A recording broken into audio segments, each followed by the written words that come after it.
So far in matrix method in geometrical optics, we have discussed till now three matrices.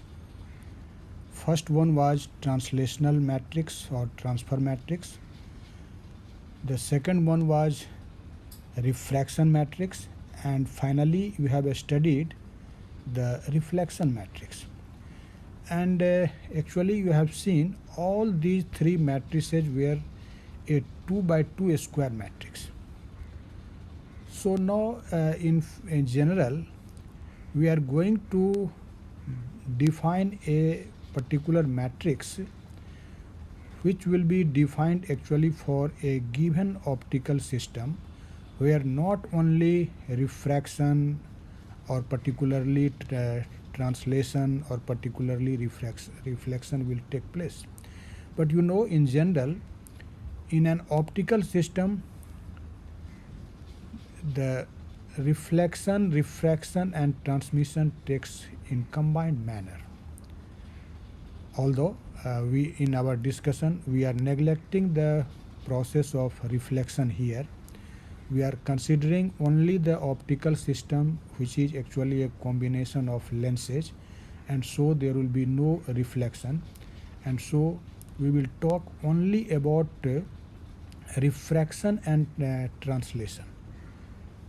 So when we consider an optical system which is actually a combination of lenses, then the refraction and translation will take place, and so the system may be characterized by combining these refraction and translation matrices.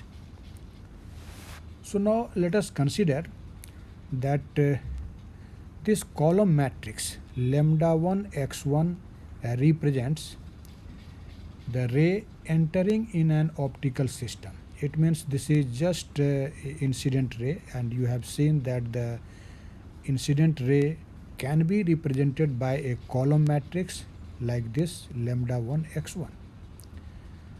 And similarly, when the light ray leaves the optical system, that is emerges from the optical system, then that particular ray which just gets left from the optical system, that is represented by this column matrix, let us say lambda 2 x2.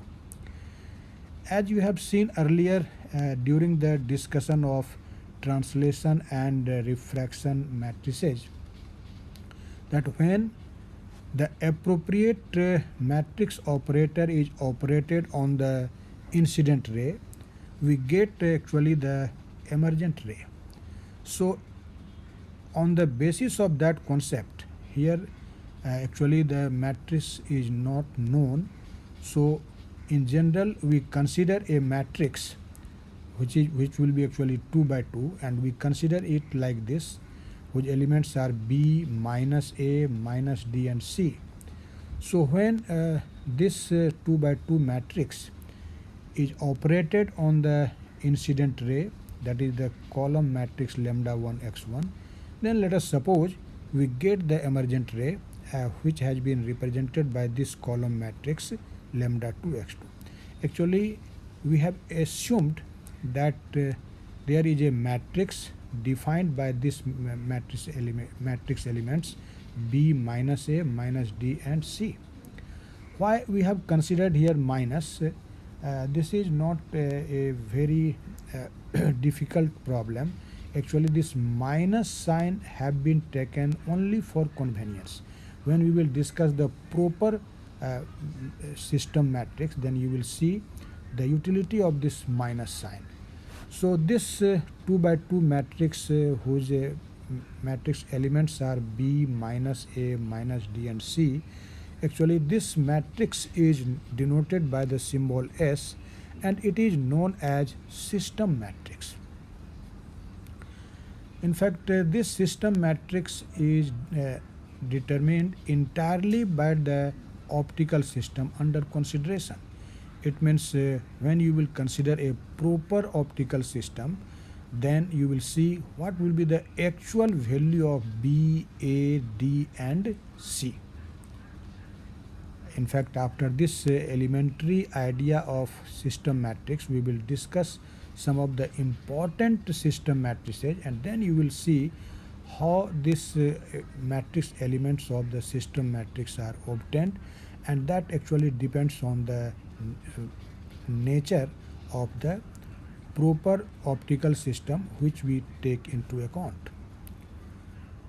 In fact, the optical system which we are considering suffers only refraction and translation.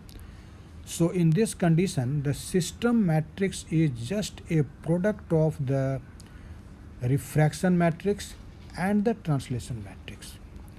So if you denote the refraction matrix by R and the translation matrix by T, then system matrix S is defined as R times T. It means the product of the refraction matrix and the translation matrix. And that is why we call this system matrix also as translation refraction matrix, because it is just a product of translation matrix and refraction matrix. So remember it, system matrix will be defined by the product of refraction matrix and translation matrix. In fact, if we consider an optical system consisting of a large number of optical elements or different lenses, then there will be a multiple refraction and multiple translation. And for each and every optical elements, if you consider that S1, S2, S3 and so on be the individual system matrices, actually then the overall system matrix S is defined by the product of these matrices, but in reverse order. When you say reverse order, what does it mean? You have to take the product, first of all, we have to take the matrix first of all of the last optical element, then last one, and in this way you finally consider the system matrix for the first.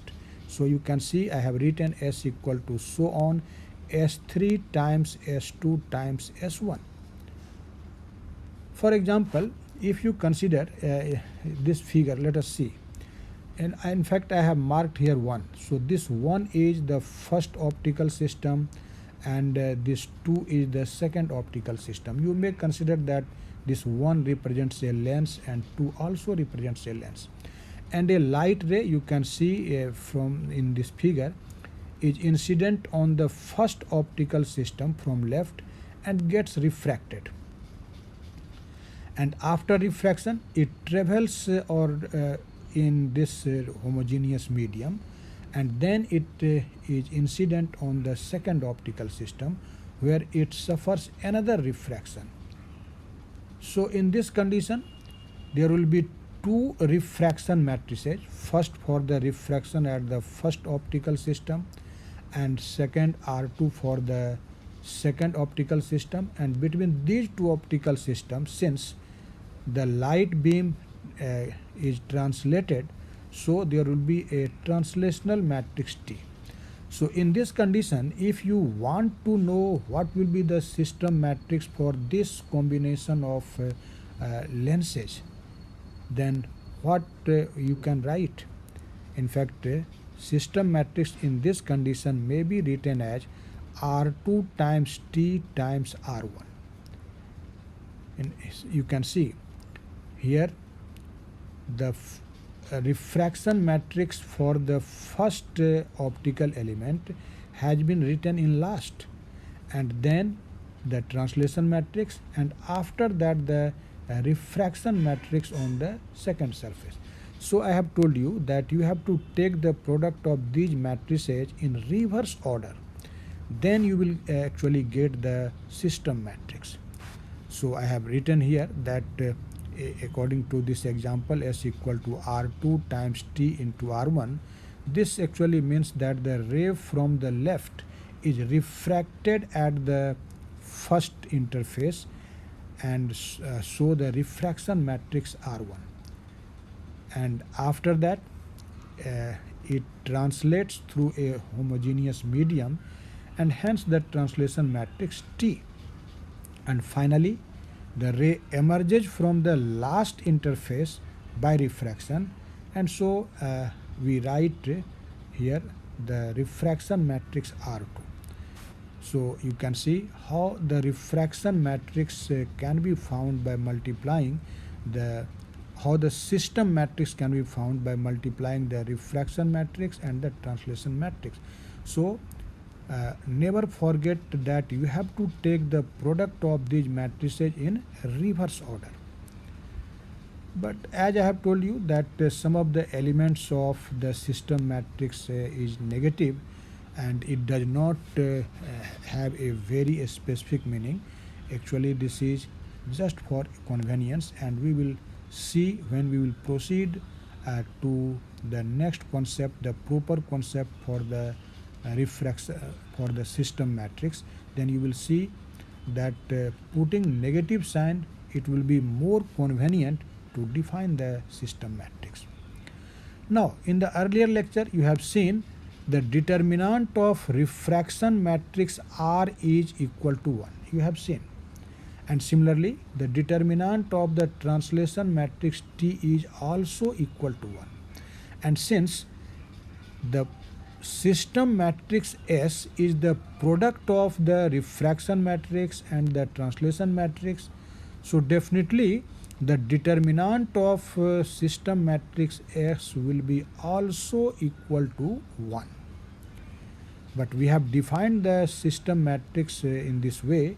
So if we will take the determinant of you can see here B minus A minus D C, then our result will be definitely 1. And after solving this determinant, you can see BC minus AD will be equal to 1. Actually, in this equation, the elements A, B, C and D, these are actually known as Gaussian constants. Gaussian constants. And in fact, when you will consider the proper problem of system matrix, then you will see that these constants, which are called Gaussian constants, represents various parameters of the optical system. So just we have seen what is a system matrix, but remember this system matrix is very important concept. I have just given you an elementary idea of this system matrix, how it will be obtained for a given optical system. But in next lecture we will start to get the actual system matrix for different optical system. Then these ideas will be clarified. For convenience, I am just stopping my lecture here because when we will consider the proper example, the lecture will be lengthy. So but remember, in continuation of this basic fundamental of system matrix, we will explore our idea by taking the proper example and calculating the system matrix for that optical system.